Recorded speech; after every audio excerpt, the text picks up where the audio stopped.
أما بعد فقد قال الله سبحانه وتعالى في كلامه المجيد والفرقان الحميد. أعوذ بالله من الشيطان الرجيم.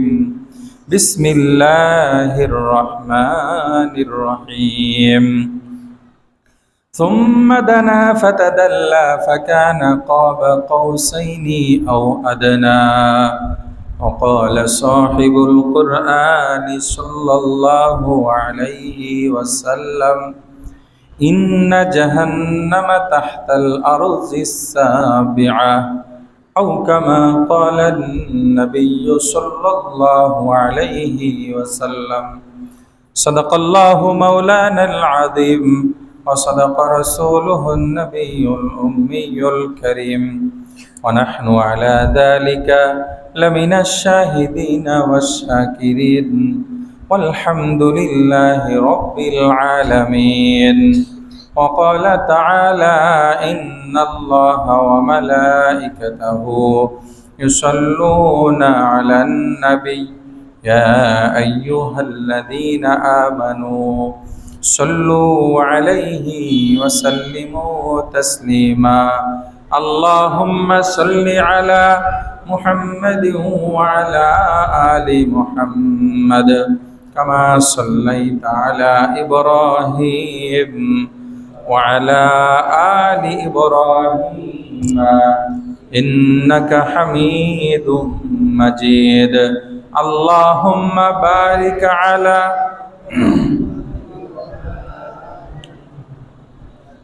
كما باركت على إبراهيم وعلى آل إبراهيم إنك حميد مجيد. بلغ العلا بي كشف الدجى بجماله، حسنت جميع خصاله. صلوا عليه وآله. رہے میرے مسکن حوالی کعبہ، بنے میرے مدفن دیار مدینہ. بلغ العلا کشف الدجى بجماله، حسنت جميع خصاله. صلوا عليه وآله. মুআজ্জাজ মুহতারাম হাজিরিন, সর্বপ্রথম সেই মহান প্রভুর শুকরিয়া আদায় করি যিনি আপনাকে আমাকে অত্যন্ত দয়া করে মায়া করে মেহেরবানি করে পবিত্র জুমার দিন জুমার নামাজ আদায় করার লক্ষ্যে আগে আগে মসজিদে এসে দিনই কিছু কথা বলবার ও শুনবার সুযোগ করে দিলেন। সেই মহান প্রভুর প্রতি অন্তর অন্তঃস্থল থেকে কালিমাতুশ শুকর জবান খুলে ভক্তি সহকারে সমস্বরে সুউচ্চ কণ্ঠে আলহামদুলিল্লাহ। আজকে রজব মাসের সর্বশেষ তারিখ 30 তারিখ। মাহে রজবের ভিতরে মেরাজ সম্পর্কীয় কিছু আলোচনা চলতেছিল। আজকে ইনশাল্লাহ ইতি টানা হবে। আল্লাহ তাআলা আমাদেরকে আমলের নিয়তে কথাগুলি শ্রবণ করার তৌফিক দান করেন, আমিন। আল্লাহ তাআলা আমাদের সবাইকে মাহে রমজান পর্যন্ত হায়াতটাকে দীর্ঘায়িত করে মাহে রমজানের ফুয়ুজাত বারাকাত অর্জন করার মতো তৌফিক দান করেন, আমিন। গত জুমায় আলোচনা চলতেছিল বিশ্বনবী সাল্লাল্লাহু আলাইহি ওয়াসাল্লাম মক্কাতুল মুকাররমা থেকে মসজিদে আকসার দিকে সফর করতেছিলেন। পথিমধ্যে বিশ্বনবী সাল্লাল্লাহু আলাইহি ওয়াসাল্লাম কবরের আযাব দেখতেছিলেন। এক শ্রেণীর মানুষ, তারা তাদের নিজেদের মুখ, নিজেদের চেহারাকে তাদের হাতের নখ দ্বারা এরকম আশ্রাইতেছিল, এরকম এমনভাবে ক্ষত বিক্ষত করতেছিল, খুব বিশ্রী একটা অবস্থা চলতেছে। নখগুলি ছিল তামার। কিসের? তামার। বিশ্বনবী বললেন, যারা কারা? বলে এরা হলো গীবতকারী। বলে গীবতকারীর জন্য এত বড় শাস্তি কবর থেকেই শুরু হয়ে যায়। এজন্য গীবত একটা মহামারী রূপ ধারণ করেছে। বর্তমান গীবত করে না এমন লোক খুঁজে পাওয়া খুব কঠিন, অত্যন্ত কঠিন। অনেকে গীবত করে, গীবত কাকে বলে সেটাও বুঝে না। গীবতের ব্যাপারে বিশ্বনবী একদিন বলতেছিলেন, আল গীবাতু আশাদ্দু মিনাজ জিনা, গীবতটা জিনার চাইতেও মারাত্মক। জেনাকার যখন জেনা করে তখন তার মনে একটা ভয় কাজ করে, আমি তো একটা অপরাধ করে ফেললাম, আল্লাহর কাছে তওবা করতে হবে। কিন্তু গীবতকারীর মাথার ভিতরে কখনো এই চিন্তা আসে না, আমি একজন অপরাধী, বহুত বড় অপরাধ করেছি, আল্লাহর কাছে ক্ষমা আমাকে চাইতে হবে। এই অপরাধ বোধ না থাকার কারণে বলে গীবতটা জিনার চাইতেও মারাত্মক গুনাহ। সাহাবায়ে কেরাম বললেন, ইয়া রাসূলুল্লাহ, কারো দোষ নিয়ে যদি আলোচনা করা হয়, যেই দোষটা সে নিজে করছে আসলেই, এটাও গীবত হবে? বিশ্বনবী বললেন, যদি সে করে তাহলে গীবত, আর যদি সেই কাজ সে না করে তাহলে সেটা তহমত বলতাম, এটা আরামাত্মক গুনাহ। এজন্য আমাদের ফিকির থাকে, ও তো এটা করছে, বললে সমস্যা কি? গীবতের মাধ্যমে একজন সম্মানিত মানুষকে অসম্মানিত করা হয়, গীবতের মাধ্যমে একজন বড় মানুষকে ছোট করা হয়।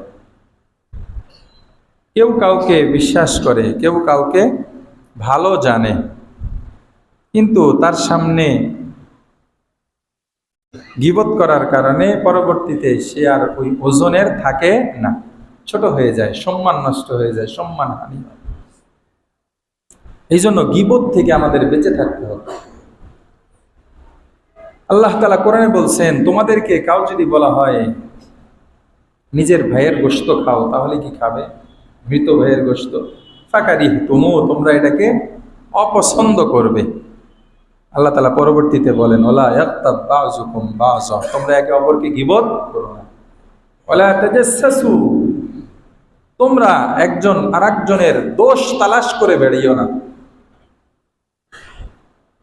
এজন্য আমরা একজন আরেকজনের গীবত করব ইনশাআল্লাহ। গীবতের মাধ্যমে মানুষের দিল ক্ষত বিক্ষত হয়ে যায়। এজন্য আমরা তো মনে করি মুখ দিয়ে বলে ফেলছি, সমস্যা কি? কবি বলেন, যারা হাতুস সিনানি লাহাল তিয়ামু ওয়ালা ইয়ালতামু মা জারাহাল লিসানু, যদি ধারালো অস্ত্র দ্বারা, তীর দ্বারা যদি কাউকে আঘাত করা হয়, তাহলে এটা তলোয়ার দ্বারা আঘাত করলে তার এটা শুকিয়ে যাবে, এর জন্য পটির ব্যবস্থা আছে। ওয়ালা ইয়ালতামু মা জারাহাল লিসানু, আর মানুষের জবান দিয়ে যেই ক্ষত করা হয় এটার কোনো পটি নাই। এই জন্য জবান দিয়ে মানুষের পরনিন্দা থেকে বেঁচে থাকবো ইনশাআল্লাহ। বিশ্বনবী সাল্লাল্লাহু আলাইহি ওয়াসাল্লাম আরো কিছু দূর সামনে অগ্রসর হলেন, দেখলেন একদল মানুষ রক্তের নদীর ভিতরে হাবুডুবু খাচ্ছে, ওখান থেকে রক্ত পান করতেছে আর পাথর খাচ্ছে। বিশ্বনবী সাল্লাল্লাহু আলাইহি ওয়াসাল্লাম জিজ্ঞাসা করলেন, এরা আবার কারা? আল্লাহর নবী সাল্লাল্লাহু আলাইহি ওয়াসাল্লামকে অবহিত করা হলো, জানানো হলো, এরা হলো সেই সমস্ত মানুষ যারা দুনিয়ার বুকে সুদ খাইতো। কি খাইতো? সুদ খাইতো। বলে সুদী লেনদেন করার কারণে মানুষের রক্ত চুষত দুনিয়াতে, আল্লাহ তাআলা কবরের ভিতরেও তাকে রক্তের নদীতে হাবুডুবু খাওয়ার ব্যবস্থা করেছেন। এই জন্য সুদ অত্যন্ত মারাত্মক গুনাহ। সুদের অনেকগুলি খারাপি, হাদিসে আছে 70 রকমের খারাপি। তার ভিতরে সর্বনিম্ন খারাপি হলো নিজের আপন মায়ের সাথে জিনা করা। নাউজুবিল্লাহ, কালকে কইন নাউজুবিল্লাহি মিন যালিক, কত বড় মারাত্মক গুনাহ। জিনা তো এমনি গুনাহ, মায়ের সাথে জিনা এটা কি কল্পনা করা যায় নাকি? অনেক মারাত্মক না? বলে সুদখোর এর যতগুলি খারাপি আছে 70 প্রকার খারাপির মধ্যে সর্বনিম্ন হলো এটা। কত মারাত্মক গুনাহ! আল্লাহ তাআলা আমাদেরকে সুদ মুক্ত জিন্দেগি দান করেন, আমিন। এই জন্য সুদ খাওয়া যাবে না, সুদ দেওয়া যাবে না, সুদ মুক্ত জীবন গড়তে হবে। অনেকে হয়তো বলতে পারেন সুদ মুক্ত থাকা বর্তমান অসম্ভব। মিথ্যা কথা। সুদ মুক্ত থাকা অনেক কঠিন, তবে অবশ্য অসম্ভব নয়। কেননা আল্লাহ তাআলা কোরআনের ভিতরে ঘোষণা করেছেন, লা ইউকাল্লিফুল্লাহু নাফসান ইল্লা বুসআহা।